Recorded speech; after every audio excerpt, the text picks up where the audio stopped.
నమస్తే, తెలుగు రాజ్యంకి స్వాగతం. నేను మీ సంధ్య. దేశవ్యాప్తంగా 2028 ముందు వస్తుంటే ఒకే నేషన్ ఒకే ఎలక్షన్ ఒకవేళ వస్తే 2028 రాకపోతే 2029 రసవత్తర రాజకీయాలు జరగబోతున్నాయి. ఎలక్షన్కు సంబంధించి డీలిమిటేషన్ వస్తే ఆయా రాష్ట్రాల్లో ఆయా పార్టీలకు చాలా సంతోషకరమైన విషయము అన్నది గత కొన్ని నెలలుగా మనం వింటున్న విషయం. బట్ ఈ డీలిమిటేషన్కి సంబంధించి ఉన్న లొసుగుల నేపథ్యంలో బిల్లు ఎప్పటికప్పుడు వాయిదా పడుతూ వస్తుంది. ఇవాళ పార్లమెంట్లో ఈ అంశానికి సంబంధించి 50% ఇవ్వడానికి మాకు ఎలాంటి అభ్యంతరం లేదు అంటూ బిల్లులో ప్రవేశపెడతామని చెప్పడం జరిగింది. మరి డీలిమిటేషన్ అనేది కేంద్రం తీసుకొస్తున్న అంశాల నేపథ్యంలో రాష్ట్రాలు ఒప్పుకునే అవకాశం ఎంతవరకు ఉంది, వస్తే ఎవరికి లాభం ఎవరికి నష్టం తెలుసుకునే ప్రయత్నం చేద్దాం. సీనియర్ పొలిటికల్ అనలిస్ట్ భరద్వాజ్ గారు మనతో ఉన్నారు. ఆయన మాటల్లో.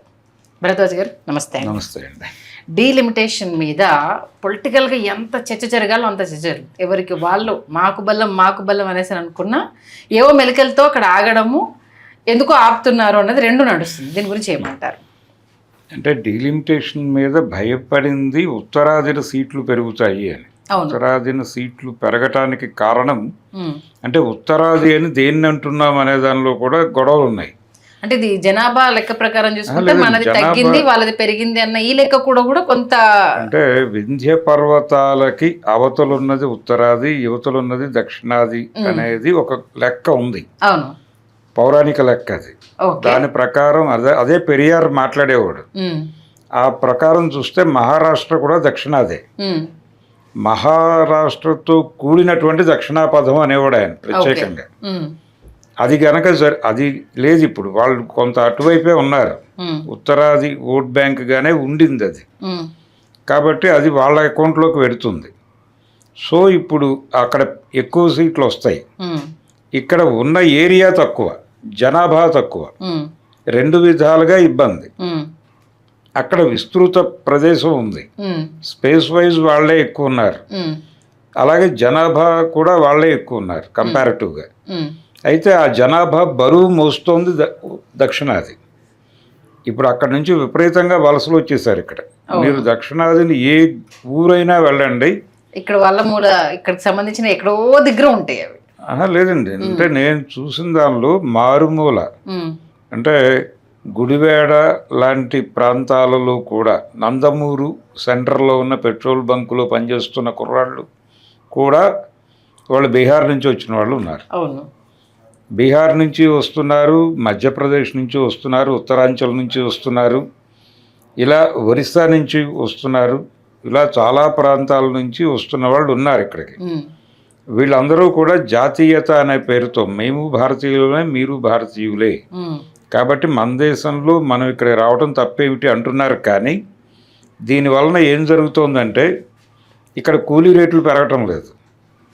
ఇప్పుడు లోకల్ కూలీ నా వేతనం పెంచండి అని అడిగితే నీకు ఇస్తున్న దానిలో సగం జీతానికి ఆ ఒరిస్సా వాడు వస్తానంటున్నాడు, లేకపోతే నేపాల్ వాడు వస్తానంటున్నాడు, లేకపోతే బెంగాల్ వాడు వస్తానంటున్నాడు అని చెప్తున్నాడు ఈ ఓనరు. దాంతో సరే ఇదే ఇవ్వండి అని బతుకుతున్నారు వీళ్ళు. ఇక్కడ కూలీ రేట్లు పెరగకపోవడానికి కారణం వాళ్ళ వలసలే. రెండోది ఇక్కడ వ్యాపారం అంతా వాళ్లే చేస్తున్నారు. బంగారం వ్యాపారం దగ్గర నుంచి మొదలు పెడితే ఇక్కడ సాంప్రదాయ వ్యాపార కులమైనటువంటి కోమట్లు గుమాస్తాలుగా మారిపోయారు. వాళ్ళ చేతుల్లో నుంచి వ్యాపారం వెళ్ళిపోయి చాలా కాలం అయిపోయింది. అది ఒక బిగ్ స్కేల్లో రిలయన్స్ లేకపోతే ఇంకేదో మార్ట్ అవుతుంది, లేదంటే బాలాజీ స్టోర్ అవుతుంది. ఇది పరిస్థితి. కాబట్టి వాళ్ళు గుమాస్తాలుగా మారిపోయారు. బంగారపు కొట్లు కూడా, ఈ కంసాలులు కూడా వాళ్ళ దగ్గరే పనిచేస్తున్నారు. ఆ వ్యాపారంలో ఎంతో కొంత చేసుకున్నటువంటి కోమట్లు గుమాస్తాలుగా మారిపోయారు. విజయవాడ లాంటి చోట 1 టౌన్ ఇన్ టోటల్ వాళ్ళ కంట్రోల్లోకి వెళ్ళిపోయింది. వాళ్ళు ఇల్లు కూడా అమ్మేసుకుని వెళ్ళిపోయారు కోమట్లు ఇంకెక్కడికో. అలాంటి వాతావరణం నడుస్తోంది. ఈ పెయిన్ ఉంది ప్రతి చోట. అలాగే కాంట్రాక్టులు కూడా గతంలో కావూరు సాంబశివరావు లాంటి వాళ్ళు సెంట్రల్ పూల్ వర్క్స్ చేసేవాళ్ళు, కేపీ రెడ్డయ్య లాంటి వాళ్ళు సెంట్రల్ పూల్ వర్క్స్లో వాళ్ళకి షేర్ ఉండేది. వీళ్ళు ఇక్కడ ఎంపీలుగా గెలిచి వెళ్ళి పార్లమెంట్లో నోరిప్పేవాళ్ళు కాదు. ఎందుకు గెలిచేవాళ్ళు ఎంపీలుగా అంటే సెంట్రల్ పూల్ వర్క్స్ కోసం, అంతే, అంతకుమించి వేరే ఉద్దేశాలు ఉండేవి కాదు వారికి. వారికి ముందు వారి మామగారు కూడా, అంకినీటి గారు కూడా అదే పని చేసేవాడు. ఈ గోల ఇలా నడుస్తూ ఉండగా ఇప్పుడు సెంట్రల్ పూల్ వర్క్స్ చేస్తున్నటువంటి ఏ రాష్ట్రమైనా సౌత్లో ఎవరూ లేరు, నార్త్ వాళ్ళే మొత్తం. వాళ్ళ దగ్గర నుంచి సబ్ కాంట్రాక్టులు తెచ్చుకుని బతుకుతున్నారు వీళ్ళందరూ. ఇలా ప్రతి ఏరియాలోనూ ఉత్తరాది ఇన్ఫ్లుయెన్సు అనేది పెరిగిపోతుంది అనేటువంటి ఒక పెయిన్ ఉంది అందరిలోనూ, కానీ ఎవరు బయటకు మాట్లాడలేకపోతున్నారు. ఈ గందరగోళం మధ్య వీళ్ళందరూ ఓట్లు అక్కడ వేసి వస్తారు, వెళ్ళి ఇక్కడ ఉండే వాళ్ళ కోటకు ఇక్కడ ఉండదు. కానీ ఇక్కడ ఉంటారు వాళ్ళు, ఇక్కడ తింటారు, ఇక్కడే ఉంటారు, ఇక్కడ సంపాదించుకుంటారు, వెళ్ళి అక్కడ ఓట్లేసి వస్తారు. వీళ్ళకి ఓట్లు ఉన్నాయి కాబట్టి అక్కడేమో సీట్లు పెరుగుతాయి, ఇక్కడ వాళ్ళని భరించే వాళ్ళకేమో సీట్లు పెరగవు. వాళ్ళకి పొలిటికల్ నిర్ణయంలో సంబంధం ఉండదు. కాబట్టి ఇప్పుడు ఏం చెప్తున్నాడు ఆయన, ఈ గొడవ జరిగింది ఆల్రెడీ. జరిగితే ఒక మధ్య మార్గంగా వీళ్ళు 50% ఇస్తారా మాకు అంటే, ఇప్పుడున్న సీట్లు 100 ఉంటే 150 అవుతాయి, అంతకు మించి ఏం మార్పు లేదు. కానీ అక్కడ అలా కాదు. అక్కడ ఒరిజినల్ సిద్ధాంతం ప్రకారం జనాభా ప్రాతిపదికన పెంచుకుంటూ వెళ్ళిపోతారు. అంటే 816 సీట్లకి పెరుగుతుంది.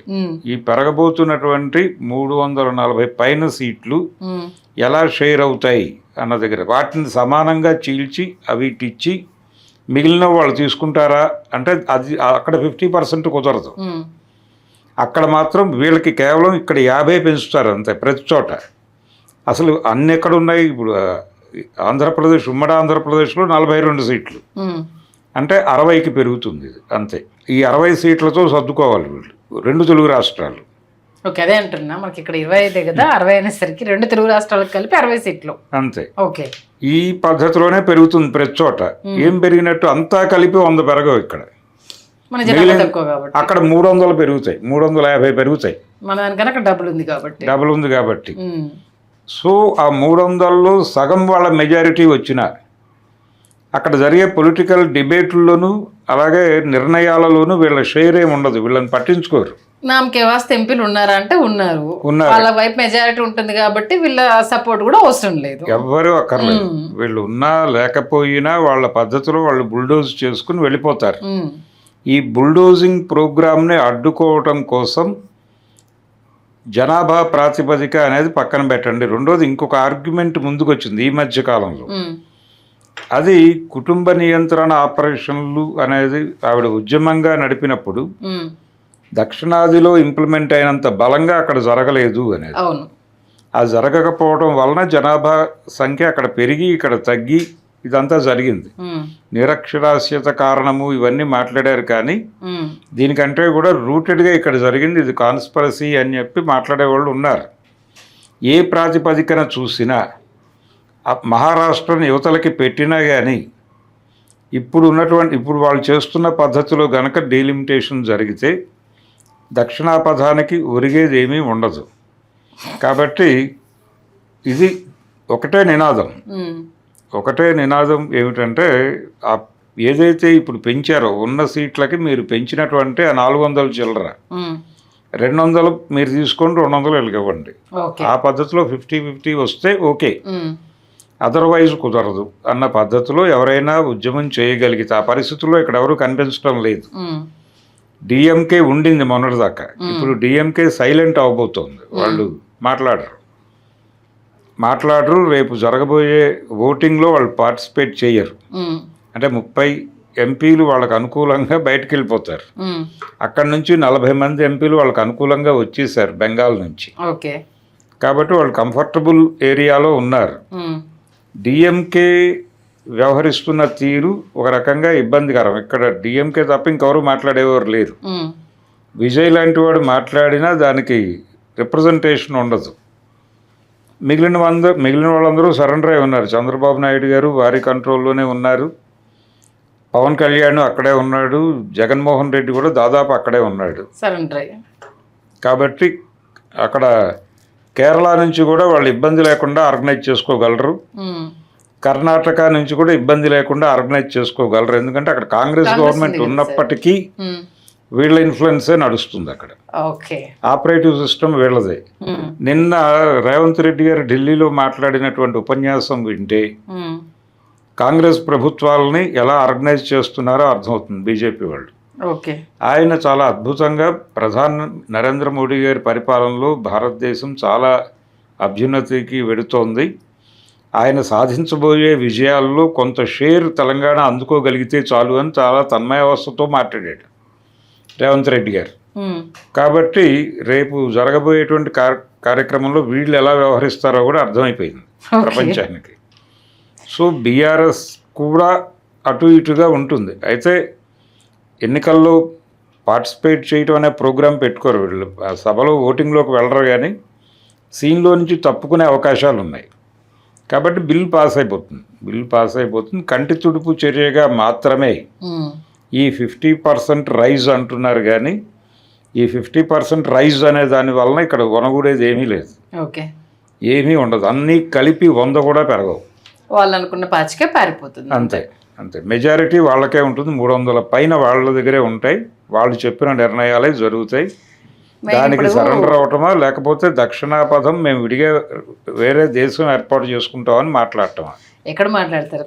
ఇలా గుట్లన్నీ కేంద్రం చేతిలో ఉన్నాయి. ఏదో ఒక దాంట్లో ఇరుక్కునే ఉన్నారు. ఏది తిరగబడ్డా అవి బయటకు వచ్చేస్తాయి. అంతే. ఫైట్ చేసేంత ఎవరికి లేదు కాబట్టి తూర్పుది దండం పెట్టుకోవడం తప్పితే ఇంకేం ఉండదు. అక్కడ వాళ్ళు మహా అంటే కాస్త కూస్తో డిస్కషన్ జరిగి ఇది బిల్లులో పెట్టండి అనేసి అంటూ 50% వరకు కంటితుడుపుగా వచ్చేస్తుంది. ఇలాంటి ప్రయత్నాలు జరుగుతాయనే ఉద్దేశంతోనే ఆ రోజుల్లో ఆయన జాతీయ పార్టీలతో పొత్తులు వద్దు అన్నాడు ఎన్టీ రామారావు. ఓకే. అంటే భారతీయ జనతా పార్టీకి ఆల్టర్నేటివ్గా ఈయన నేషనల్ ఫ్రంట్ అన్నాడు. ఈ నేషనల్ ఫ్రంట్ అని అనొద్దు అని వాళ్ళు వచ్చి మాట్లాడితే, లేదు మేము జాతీయ పార్టీలతో కలవటం అనేది కుదరదు, ప్రాంతీయ పార్టీల కూటమిని ఢిల్లీలో అధికారంలోకి తీసుకురాకపోతే ఈ దేశంలో ఫెడరలిజం బతకదు అన్నాడు ఆయన. అని కాంగ్రెసేతర ముఖ్యమంత్రుల సమావేశం అని కాశ్మీర్ నుంచి మొదలుపెట్టి తమిళనాడు వరకు రామకృష్ణ హెగ్డేని, రామచంద్రన్ని, ఆ తర్వాత ఫరూక్ అబ్దుల్లాని, ప్రఫుల్ల కుమార్ మహంతాని, వీళ్ళందరినీ తీసుకొచ్చి విజయవాడలో కూర్చోబెట్టి మాట్లాడాడు ఆయన. ఓకే. అలాంటి ఆర్గనైజర్ కూడా ఎవడు కనబట్టలేదు ఇప్పుడు ప్రస్తుతానికి. కాబట్టి ఏదనుకున్నా కేంద్రం ఏమనుకుంటే అదే ఫైనల్ అవుతుంది. అంతే. మంచి విశ్లేషణ అందించారు. Thank you sir. Thank you.